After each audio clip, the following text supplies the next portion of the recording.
Hallo ihr Lieben, heute habe ich leckere Reisegrüße für euch in Form einer Risotto mit Meeresfrüchten. Diese Risotto wurde von den Reisen inspiriert, die ich dieses Jahr gemacht habe. Einmal nach Italien, einmal nach Montenegro. Der Risotto ist wirklich cremig geworden, es hat viel Geschmack und wenn du Meeresfrüchte magst, dann wird dir dieser Risotto auch schmecken. Lasst uns mit dem Rezept anfangen. Für das Rezept brauchst du natürlich Risotto-Reis. Du kannst auch Milchreis anstatt nehmen. Ich habe schon Risotto auch mit Milchreis gekocht und es klappt wunderbar. Dann brauchen wir Gemüsebrühe, etwas Weißwein. Den Wein kannst du aber auch mit einfach die Menge Gemüsebrühe auch ersetzen.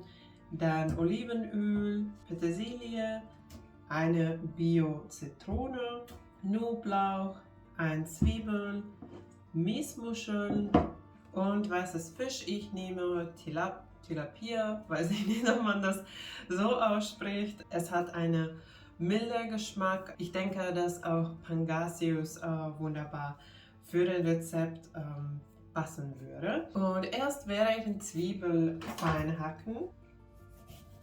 Und wir können auch an dieser Stelle schon die Pfanne anmachen. Auf so mittelhöher Stufe.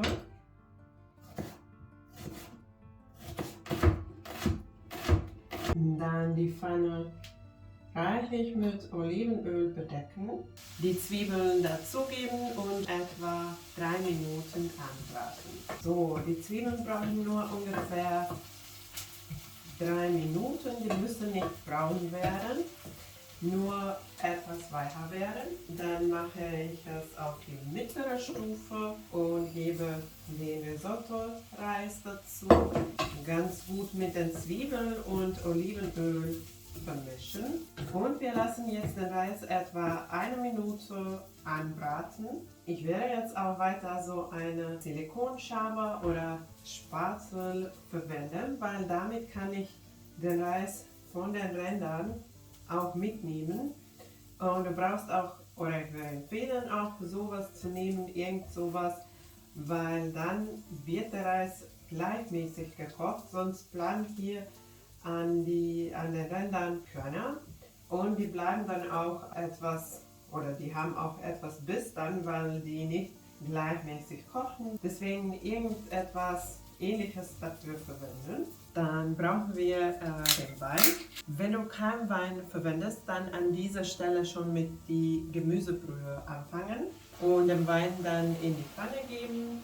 Und hier darauf achten, dass es so langsam blubbert. Ich mache die Hitze etwas runter. Ich habe jetzt den Herd auf 3 von 9 Stufen gestellt und es sollte so ganz langsam blubbern. Und dann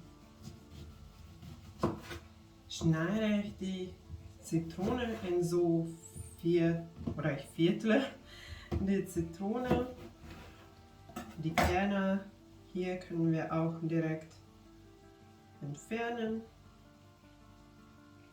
Wenn du den Zitronengeschmack nicht so gerne magst, dann kannst du die Zitrone entweder komplett weglassen oder eine Hälfte Zitrone dazugeben. Jetzt gebe ich die auch in die Pfanne. Und das Prinzip beim Risotto kochen ist, dass man immer Flüssigkeit langsam dazu gibt, so dass es nicht kocht wie wenn man normalerweise Reis kocht, und dann wird der Risotto dadurch sehr cremig. Deswegen die Hitze auf die niedrige Stufe halten, so dass es wirklich langsam blubbert oder köchelt, und sonst wird der Wasser oder in diesem Fall Gemüsebrühe zu schnell abgekocht und der Reis wird nicht gar. Man sollte den Risotto-Reis so ungefähr 20 Minuten kochen. Je nach Geschmack, ich mag es etwas länger kochen, weil ich diesen Biss nicht wirklich mag. Deswegen werde ich es ungefähr 30 Minuten köcheln lassen. Aber da solltest du es selber entscheiden und dann nach deinem Geschmack den Risotto kochen. So, wenn ich jetzt vermische, ist da jetzt keine Flüssigkeit mehr. Der Wein ist absorbiert und abgekocht. Jetzt werde ich das erste Mal etwas Gemüsebrühe dazugeben.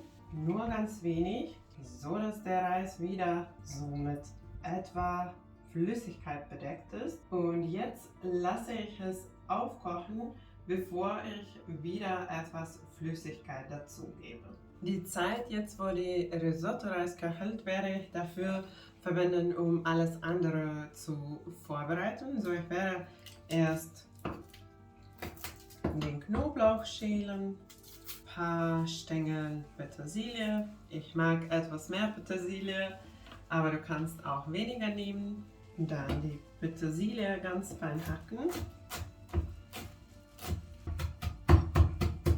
Und nicht vergessen, ab und zu den Risotto-Reis auch zu vermischen. Ich habe den Fisch auch so ganz klein gehackt und ich werde jetzt die zweite Pfanne anmachen auf mittelhohe Stufe und ich werde dann den Fisch und die Muscheln separat anbraten, weil dann kann ich den Fisch so schön so etwas knuspriger anbraten, sonst wenn man es direkt in die Risotto gibt, dann zerfallen diese Stücke und ich mag es anstatt separat anbraten, dann kann ich das einfach alles vermischen, wenn der Risotto fertig ist. So, erst die Pfanne heiß machen, so dann auch den Boden schön mit Olivenöl bedecken, meine Fischstücke dazugeben.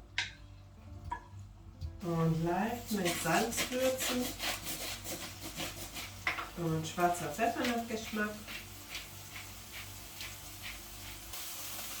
Ich habe jetzt die Fischstücke gewendet und jetzt können wir auch die Miesmuscheln dazugeben. Bei den Muscheln kann es sein, dass es solche Bärte gibt und die Bärte einfach dann entfernen. Ich weiß nicht, ob das so auf Deutsch heißt, aber es ist dieser Teil, das sieht wie Haare aus. Und dann auch die Muscheln in die Pfanne geben, wieder leicht mit Pfeffer würzen. Ich gebe auch ein klein bisschen Salz dazu. Und jetzt noch etwa 2 Minuten anbraten. So, dann sind die Muscheln und Fisch schön angebraten. So, die haben etwas Farbe gekriegt, dann stelle ich die einfach hier zur Seite. Und jetzt muss nur noch die Risotto-Reis fertig werden. Wie gesagt, einfach aufpassen, wenn du merkst, dass es etwas weicher wird, dann einfach probieren und wenn der Bissfestigkeit dir passt, dann kannst du einfach aufhören, den Reis zu kochen. Mein Reis braucht aber noch etwas Zeit.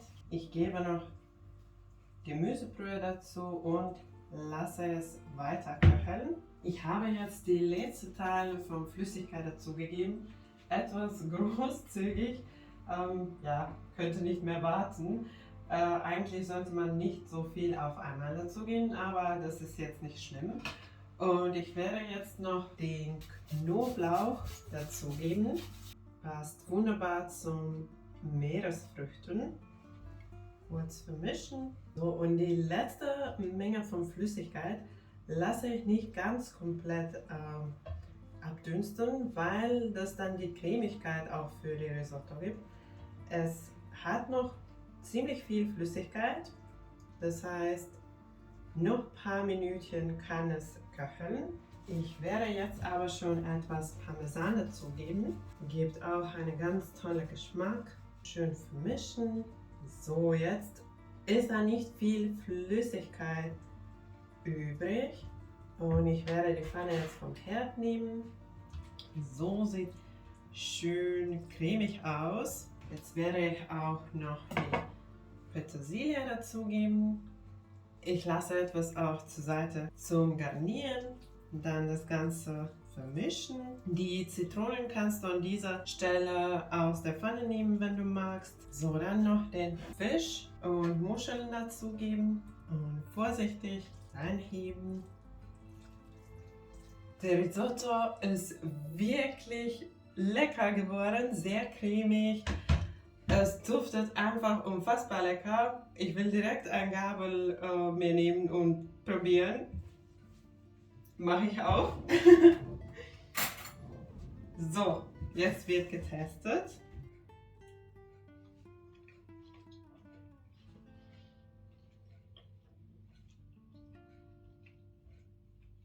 Wirklich, wirklich lecker. Zitronig, aber dezent zitronig und ich mag den Geschmack, den Parmesankäse gibt und die Meeresfrüchte mit Knoblauch. Einfach perfekt. Ich hoffe, es wird dir auch schmecken. Dieses Rezept wurde von unserer Reise nach Italien und nach Montenegro inspiriert, weil ich in Italien ein sehr leckeres Risotto gegessen habe. Es war kein Meeresfrüchtenrisotto, aber es war sehr cremig, sehr lecker und ich dachte, ich habe so lange kein Risotto mehr gekocht, muss ich mal wieder machen. Und in Montenegro habe ich Meeresmuscheln gegessen. Die sind dort einfach wirklich frisch und ich esse die auch sehr gerne. Und die waren so auch mit geviertelten Zitronen im Weinsoße mit etwas Petersilie gekocht. Und diese Geschmäcker haben mich dann inspiriert, das in eine cremige Risotto umzusetzen. Wenn du Meeresfrüchte magst, dann bin ich mir sicher, dass dir dieses Risotto auch schmecken wird.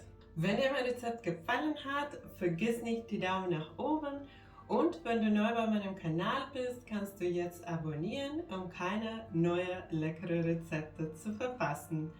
Danke, dass du dabei warst. Tschüss und bis zum nächsten Mal.